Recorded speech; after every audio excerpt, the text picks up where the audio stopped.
নির্বাচনের পরিবেশ তৈরিতে অন্তর্বর্তী সরকারকে সময় দেয়া এবং সহযোগিতার কথা জানিয়েছে বিভিন্ন রাজনৈতিক দল। সোমবার প্রধান উপদেষ্টা ডক্টর মোহাম্মদ ইউনূসের সঙ্গে বৈঠকে দলগুলো এমন প্রতিশ্রুতি দিয়েছে। বৈঠকের পর বিএনপি মহাসচিব গণমাধ্যমকে জানিয়েছেন, দেশকে অস্থিতিশীল করার জন্য ভারত থেকে আওয়ামী লীগ নেতারা চক্রান্ত করছে।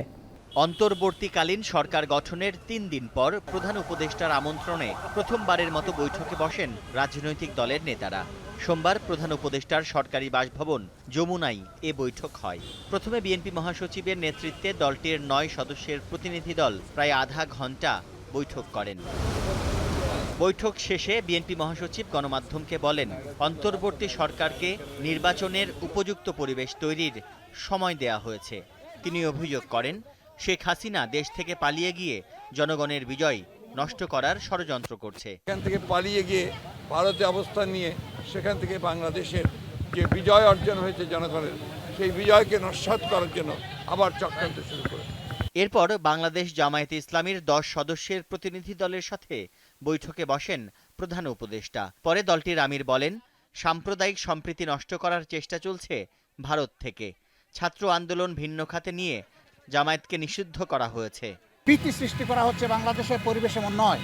পার্টিকুলারলি আমাদের দলের নাম নিয়েও সেখানে এখন ভারতের গুরুত্বপূর্ণ ব্যক্তিরা তারা পোস্ট এডিটোরিয়াল লিখছেন। আন্দোলন যখন তুঙ্গে তখন আন্দোলনকে ডাইভার্ট করার জন্য জামাতে ইসলামীকে হঠাৎ করে নিষিদ্ধ ঘোষণা করে দেওয়া হলো।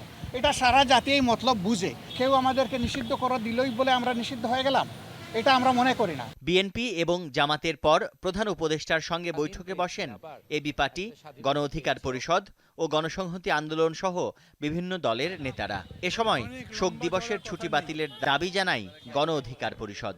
জাতীয় বিপ্লবের মাস, আমরা অগস্ট বিপ্লব হিসেবে এই মাসকে উদযাপন করতে চাই।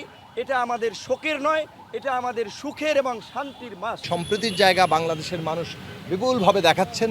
ষড়যন্ত্রকারীরা যাতে এই সম্প্রীতি ভাঙতে না পারে, কারো বাড়িতে হামলা করতে না পারে, সেটা প্রতিরোধ করার জায়গা করতে হবে এবং শান্তি শৃঙ্খলা ফিরিয়ে আনতে হবে। দেশের চলমান পরিস্থিতিতে প্রয়োজনীয় ব্যবস্থা নিতে অন্তর্বর্তী সরকারের কাছে মতামত দেন রাজনৈতিক দলের নেতারা। তানভীর খন্দকার, দীপ্ত সংবাদ, ঢাকা।